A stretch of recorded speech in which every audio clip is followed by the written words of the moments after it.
Welcome back to Afternoon Live.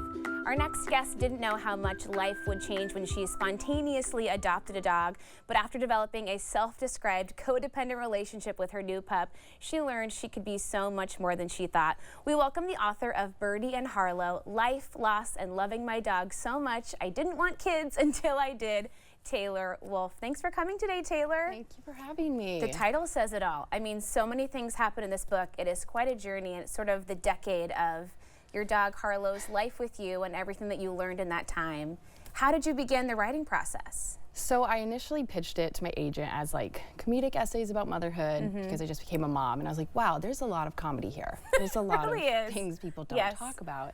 And then it shifted because about 4 months after I had Birdie, Harlow, my boy died, and I could not get through that grief without writing about it. I was just like stuck. It was my first big loss and it was awful. Yes. And so I told my agent, I was like, I cannot write anything funny right now. I'm devastated. I have to get through this grief first. I didn't intend it to be a book, but then I just kept writing, and I was like, what if this book became about the dog who led me to motherhood? Yes. Because I had Har for 10 years and he made me realize I wanted to be a mom. Yes. And so then she said, I love it, and here we are. Tell me about Harlow, about the first time you met him, and he really became your best friend. I mean, dog or human, he was your bud. He was. So I got him on a small farm in Kansas. He was just this clumsy little thing. He had a big white bunny, a white bunny mark on his chest, and it reminded me of my tanning bed days when I would wear the Playboy bunny tanning sticker. Yes. It's like we've got something in common here. And then he came home with me, and he made me realize, like, I need to find a different job where I work from home because I want to be with you all the time. Yes. I couldn't stand crating him. I couldn't stand going to a job that I hated. I was like, I feel like I'm in a crate. So Har just taught me to like go after a job that I really wanted and have Harlow be my boss, basically. And this book, I mean, this period of your life, you're from Nebraska, but you were in Kansas and Chicago and Denver, and now we're happy to have you in the Pacific Northwest. Did putting that all on paper realized how much you've wandered and explored in that decade of your life? I mean, it seems a lot. Yeah, it was a lot. Yeah. And it really does. It was so interesting to write it and like remember all these crazy memories. I do a pretty good job at living in my head, but once you actually sit down, and I was like, oh my gosh, like I forgot about our times at the playground with Harlow before the kids would go, like Chicago kids, I mean, would go there and we would have it all to ourselves. And yeah, just all the moves that we did. It is crazy to think about. Tell me about your family now. You've got Birdie and Goldie, two human daughters. Yes. And you also have 2 other dogs at home now?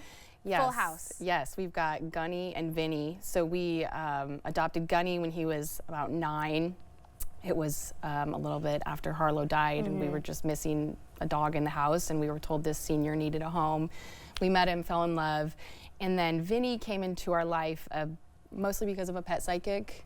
I'll just leave it at that. But it's a very funny anecdote in the book. The pet medium that had some things that maybe weren't so accurate, but then eventually sort of led you to a new dog. Yes, exactly. We still don't know how accurate, but we're happy to have Vinny, even though he's a handful. He was meant to find you somehow. He's made Gunny so happy. Gunny's become a puppy again, having Vinny around. That's wonderful. Yes. You mentioned earlier the comedy in motherhood, and there are a lot of things we discover really after childbirth. People talk a lot about pregnancy and bringing a baby home, but what happens to you and your body is pretty astounding, and you're really honest and vulnerable with some of that stuff, which I appreciate as a fellow millennial mom. I mean, it's really shocking when you get home and there's nobody to take care of you, right? Yeah. I kind of I knew the nurse wouldn't come home, but I thought maybe she liked us enough she would volunteer, and she didn't.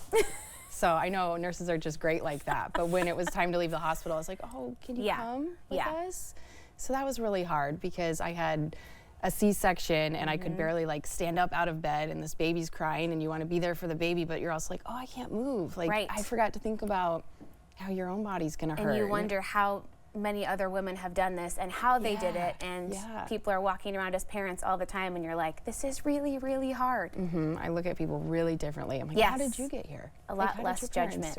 You're also really honest about your experience with a miscarriage, which I've had one too, and I appreciated you writing about it, and that was really hard on your body too, and you had to go through a months-long process after that to be able to try again, and that was a new story that I hadn't heard before. It was actually, we had to wait 6 months.